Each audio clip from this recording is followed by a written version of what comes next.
un été sans tracas pour profiter de notre piscine, bien, ça commence maintenant. Donc, on a mis des protections à l'automne. On va commencer par enlever ça. Il avait été installé un bloc de styrofoam dans l'écumoire pour faire en sorte que l'hiver, s'il y a un bloc de glace, le bloc de glace n'ait pas d'emprise dans l'écumoire pour risquer de briser le bas de mur qui pourrait écraser. S'il y a un petit peu d'eau qui va là, la glace va écraser le styrofoam au lieu de faire éclater les équipements de la piscine.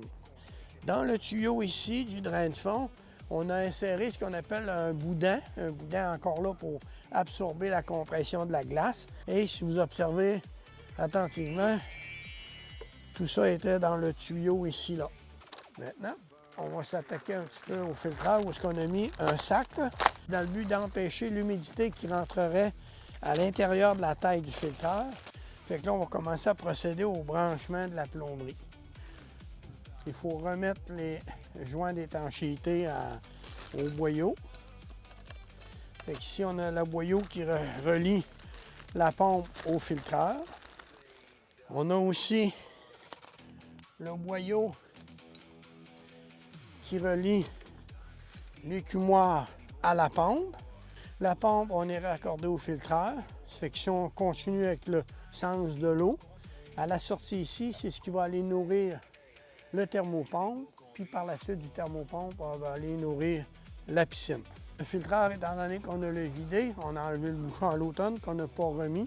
Ce printemps, on le réinstalle pour qu'on puisse démarrer tout à l'heure.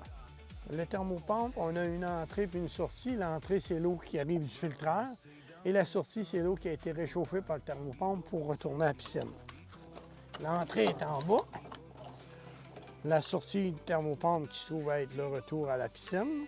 Et ici, les O-rings, les joints d'étanchéité étaient restés là parce qu'il n'y avait pas de danger de les perdre.